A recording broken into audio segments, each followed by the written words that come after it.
अस्सलाम वालेकुम, कैसे हैं आप सब। उम्मीद है बिल्कुल ठीक ठाक होंगे। ये जो प्लांट आप देख रहे हैं अपनी स्क्रीन पर, इतनी खूबसूरत लीफ वाला, ये है फिलोडेंड्रॉन एरुबिसेंस। इसके अलावा इसको रेड लीफ प्लांट भी कहा जाता है, और वो इसलिए कहा जाता है कि आप देखिए इसके लीफ जो है वो रेड कलर के शुरू में होते हैं, बाद में ये हल्के से ग्रीन हो जाते हैं। लेकिन देखें जैसे कि ये ग्रीन है और पीछे देखिए हल्का सा इसमें रेड टच आ रहा है। लेकिन जो नया लीफ निकला है ये देखिए कितना खूबसूरत रेड से कलर का है, इसमें बहुत रेड कलर टच आ रहा है। और पीछे आप देखिए, ये देखिए कैसा रेड सा है ना। तो इसलिए इस प्लांट को रेड लीफ प्लांट भी कहा जाता है। इसके अलावा इसके स्टेम भी बहुत रेड कलर के होते हैं, ये आप देख सकते हैं इस पर कि किस तरीके से रेड हो रहे हैं। ये प्लांट एक बहुत ही खूबसूरत प्लांट है, और ये प्लांट एक ट्रॉपिकल प्लांट है, और ये फॉरेस्ट वगैरह में मिलता है, इसीलिए ये ऐसे ही कंडीशन को पसंद करता है।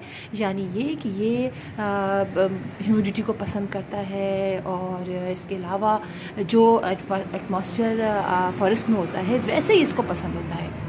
लिहाजा हम इस प्लांट को ऐसी जगह पे रखेंगे जहाँ पर थोड़ी सी ब्राइट इंडायरेक्ट सनलाइट मिलती रहे इसको। इसके अलावा इंडोर भी रख सकते हैं। ये ग्रो लाइट्स को बहुत पसंद करता है। अगर आपके घर में आप ग्रो लाइट्स अपने घर में रखते हैं, लगाते हैं प्लांट्स के लिए, तो इसके लिए बेस्ट चॉइस है ये प्लांट। बहुत अच्छे तरीके से उसमें ये ग्रो कर रहा होता है। और इसके अलावा अगर आप अंदर रखें ट्यूबलाइट की रोशनी में भी आप इसको रख सकते हैं। ये प्लांट एक क्लाइंबिंग प्लांट है। फिलोडेंड्रॉन की बहुत सारी वैराइटीज़ ऐसी भी होती हैं जो मतलब समझिए उसको आपने अगर चढ़ा दिया किसी भी कोई के स्टिक पर या किसी भी चीज़ पर, तो वो बहुत ऊंची होती चली जाती हैं, ईजीली होती चली जाती हैं फिलोडेंड्रॉन की। आप ही प्लांट देखिए कि इसके कितनी सारी नीचे से रूट्स निकलनी शुरू हो गई हैं, लिहाजा हम इसको बहुत ईजिली प्रोपिगेट भी कर सकते हैं।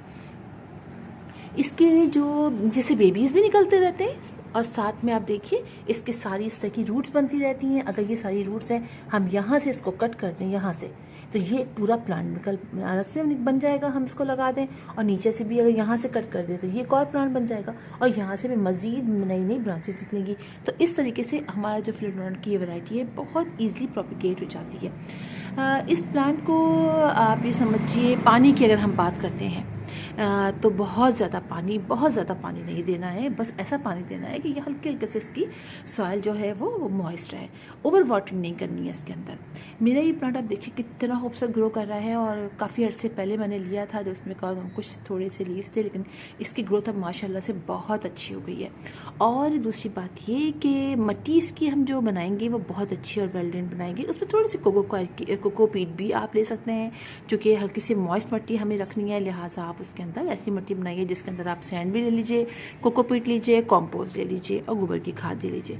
बस इन चारों की इक्वल क्वांटिटी मिलाकर आप जो सॉइल बनाएंगे ये बहुत अच्छी होगी, और आपके प्लांट की ग्रोथ के लिए बहुत अच्छी रहेगी। अच्छा, इस प्लांट पर आप ये समझिए कि अगर आप इसको ऐसी जगह पर रख देते हैं जहाँ पर ब्राइट इंडायरेक्ट सनलाइट बहुत ज़्यादा देर के लिए आएगी, तो भी ये प्लांट ख़राब हो सकता है। जैसे कि आप देखिए मेरे यहाँ पर ये रखा हुआ है इतने सारे प्लांट्स के साथ, और अच्छी सी नमी भी बरकरार यहाँ पर रहती है, ह्यूमिडिटी बनी रहती है। इसके अलावा यहाँ पर जो है वो ज़्यादा देर के लिए ब्राइट इंडायरेक्ट सनलाइट भी नहीं आती है, तो वहाँ इसकी ग्रोथ ये बहुत अच्छी हो रही है। इसलिए मैं ज़ोर दे रही हूँ कि अगर आपने गलती से इसको डायरेक्ट सनलाइट में रख दिया या बहुत ज़्यादा देर के लिए इंडायरेक्ट सनलाइट में रख दिया, तो ये प्लांट आपका ख़राब हो सकता है, और उसके लीव्स जो है वो कोने से बर्न होने शुरू हो जाएंगी, इसकी टिप्स सारी बर्न होनी जाएंगी, फिर इतना खूबसूरत ये प्लांट नहीं लगेगा। अच्छा, अगर आप बात करें कि इस प्लांट को हम कितने बड़े पॉट में लगाएं, तो देखिए ये जो मेरा इस पॉट है ये मेरा 16 इंच का पॉट है, और इसमें इसकी ग्रोथ बहुत अच्छी जा रही है। तो जैसे जैसे अगर शुरू में हम इसको छोटे पॉट में, जब छोटा प्लांट हो तो आप छोटे पॉट में लगाइए, लेकिन जब बड़ा प्लांट हो जाए तो आप बड़े पॉट में लगाइए, इसलिए कि ये काफ़ी ऊँचा हो जाता है, काफ़ी ऊँचा चला जाता है। मैं इसको स्टिक लगा दूँगी यहाँ पर, तो ये काफ़ी ऊँचा, उसके साथ इसको बांध देंगे तो ये ऊँचा होता चला जाएगा। अच्छा, इसके बाद अगर बात करते हैं हम ये कि हम इस पर कोई पेस्ट वगैरह अटैक है, तो ऐसा होता तो नहीं है, लेकिन आप इसमें नीम ऑयल का स्प्रे कर सकते हैं, वो भी महीने में 1 दफ़ा।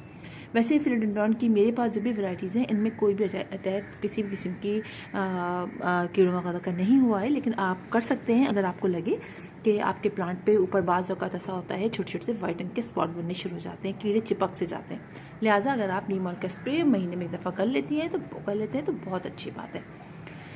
ये प्लांट फिलोडेंड्रॉन की खूबसूरत वैराइटीज़ में शामिल है। फिलोडेंड्रॉन की बहुत सारी वैराइटीज़ होती हैं और किसी दिन मैं आपको अपने दिखाऊंगी सारे फिलोडेंड्रॉन। बड़े खूबसूरत खूबसूरत फिलोडेंड्रॉन होते हैं, उन्हीं में ये फिलोडेंड्रॉन काफ़ी यूनिक सा है। इसके अलावा एक और भी फिलोडेंड्रॉन है, वो मैं तलाश में वो मिल जाए तो फिर मैं आपको उसमें भी दिखाऊंगी। वो भी बहुत खूबसूरत फिलोडेंड्रॉन की वैरायटी है। तो इस वैरायटी को आप बहुत ईजिली अपने घर में लगा सकते हैं और ज़्यादा केयर भी नहीं करनी पड़ती है आपको। फर्टिलाइज़र की बात करें तो आप इसको महीने में एक दफ़ा लिक्विड फर्टिलाइज़र दे दीजिए बस, और ज़्यादा आपको उसकी ज़रूरत नहीं पड़ेगी। तो फिर इंशाल्लाह आप लोगों से मुलाकात होगी किसी और वीडियो में किसी और टॉपिक के साथ। तब तक के लिए अल्लाह हाफिज़।